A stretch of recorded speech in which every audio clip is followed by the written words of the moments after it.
Smart lockdown की बात करेंगे। स्मार्ट लॉकडाउन और स्मार्ट टेस्टिंग के बाद कोरोना के केसेस में कमी नज़र आ रही है और हमें बड़ा तशवीश भी है इस सूरत हाल पर कि टेस्ट क्यों इतने कम हो रहे हैं। लेकिन एक मामला और गैर वाज़ेह होता जा रहा है। ये सब जानना चाहते हैं कि कोरोना अपने उरूज पर कब पहुँचेगा, क्योंकि ये भी इत्तलात हैं कि बड़ी ईद गुजारने के बाद, क्योंकि माशाल्लाह हमने बाज़ तो आना नहीं है, होपफुली कि बाज़ आ जाएं। अगर बाज़ आ गए तो बड़ी अच्छी बात है, अगर नहीं आए तो अगस्त में एक और पीक हम सबको देखने को मिलेगी। फिर कब ख़त्म होने की तरफ जाएगा ये सिलसिला रब जानता है। टेस्टिंग की सूरत हाल अच्छी नहीं है, इस्तिदाद से कम टेस्ट किए जा रहे हैं। कोरोना केसेस के हवाले से दुनिया में सबसे ज़्यादा मुतासर होने वाले ममालिक में पाकिस्तान 12वें नंबर पर आ चुका है। वज़ीर आज़म ने मुल्क में स्मार्ट लॉकडाउन नाफिज करने के फैसले को बाइस फ़ख्र करार दिया। इमरान खान ने ट्विटर पर लिखा कि उन्हें फ़ख्र है कोरोना बहरान से निपटने के लिए उनकी समत बेहतर है। माहिरीन सेहत का कहना है कि जब तक टेस्टों की शरह नहीं बढ़ाई जाती, कोरोना के फैलने या कम होने के बारे में हतमी तौर पर कुछ नहीं कहा जा सकता। हतमी तौर पर कोई दावा नहीं किया जा सकता। डॉक्टर सईद अख्तर हमारे साथ मौजूद हैं, बहुत मारूफ डॉक्टर हैं। और डॉक्टर साहब, आपने बहुत शुक्रिया वक्त दिया। बताइएगा कि इस वक्त मुल्क भर में कोरोना केसेस की तादाद 2 लाख से ज़ायद हो चुकी है। प्रोजेक्शन हमारी थी कि मिड जुलाई तक हम 2 लाख तक पहुँचेंगे, लेकिन हम उससे पहले ही पहुँच गए हैं। ये फैलाव रोकने के लिए स्मार्ट लॉकडाउन किया जा रहा है मुख्तलिफ इलाकों में। आपको क्या लग रहा है, इससे फ़ायदा हो रहा है या होगा? देखिए, ये जो स्मार्ट लॉकडाउन की पॉलिसी अपनाई गई है, ये एक बहुत खुशाइन पॉलिसी है, लेकिन मेरा ख्याल है ये काफ़ी नहीं है। मैं थोड़ा सा स्मार्ट लॉकडाउन को डिफाइन करना चाहता हूँ।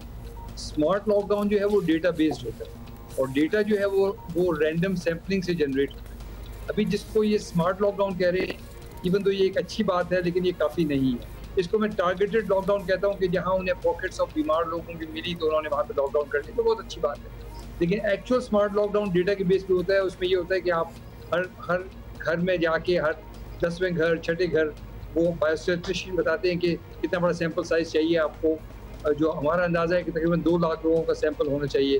तो स्मार्ट लॉकडाउन उसको कहते हैं कि जब ये डेटा बेस सैम्पलिंग हो, जिसके नतीजे में पता चले कि, क्योंकि देखिए इस मर्ज़ में बहुत से लोग उनको सिम्टम्स ही कोई नहीं है, तो पता नहीं चलेगा कि वो बीमार हैं कि नहीं है। तो सिर्फ जहाँ बीमारी की बेस पे आपको रिपोर्ट मिलती है कि यहाँ कुछ बीमार लोग हैं और आपने वहाँ लॉकडाउन कर दिया, बहुत अच्छी बात है। लेकिन मैं समझता हूँ इनको नंबर ऑफ टेस्ट को आगे बढ़ाना चाहिए और फिर रैंडम सैम्पलिंग करनी चाहिए और उसके बेस पे जो लॉकडाउन होगा वो स्मार्ट लॉकडाउन। तो बहुत इंपॉर्टेंट है कि ये लॉकडाउन करें, लेकिन साथ साथ आपने तरीका हमें बेसिकली समझाया कि स्मार्ट लॉकडाउन रैंडम सैम्पलिंग हो, जिस इलाके से ज़्यादा केसेस रिपोर्ट हों फिर वहाँ पर लॉकडाउन किया जाए।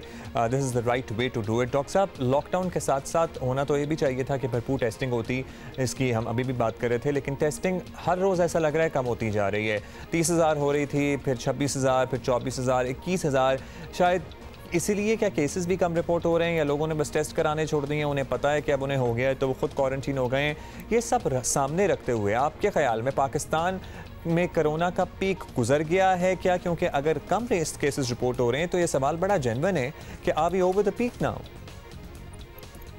ये कब तक पीक करेगी, ये बहुत मुश्किल काम है। देखें, ये जब ये वबाएं फैलती हैं तो उनमें जब तक कि आपके मिटिगेटिंग फैक्टर्स बीच में ना आए, और मिटिगेटिंग फैक्टर्स क्या हैं?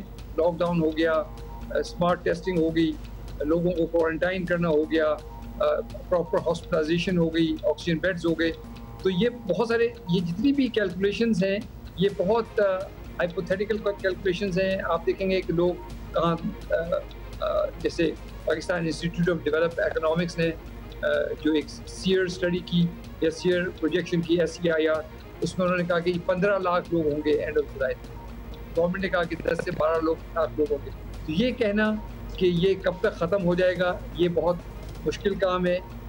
लेकिन मेरा ख्याल ये है कि अब ये, चूँकि वायरस का अपना एक बायोलॉजिकल टाइम होता है, एक उसकी ज़िंदगी होती है, लिहाजा अब ये वबा को अपने मंतक़ी अंजाम की तरफ पहुँचना चाहिए नेक्स्ट 4 से 8 हफ्ते में, अगर हम अपने मेजर्स को और सख्त कर दें। That makes sense. डॉक्टर साहब, कोरोना के दौरान ही ईद उल अज़हा भी आ रही है, अब बस उसकी भी तैयारी है। हम सबसे ज़्यादा मुक़द्दम डॉक्टर्स के मशवरे को रखना चाहिए इस मौके पर, तो मेडिकल कम्युनिटी क्या मशवरा देगी? क्या तरीक़े हमें अपनाने चाहिए? क्या हम इज्तिमाई कुर्बानी की तरफ जाएँ या अपने घरों पर कुर्बानी कर सकते हैं? ज़ाहिर दावतों वगैरह का तो कुछ सवाल ही पैदा नहीं होता, लेकिन कुर्बानी तो करनी ही है, सुन्नत इब्राहीमी तो निभानी ही है, तो उसके लिए क्या किया जाए? जहाँ छोटे देहात हैं, जहाँ पे कि बड़ी खुली आबादियाँ हैं, जहाँ मिक्सिंग के इम्कानात कम हैं, वहाँ तो हम शायद इंडिविजुअल कुर्बानी को अलाउ करें।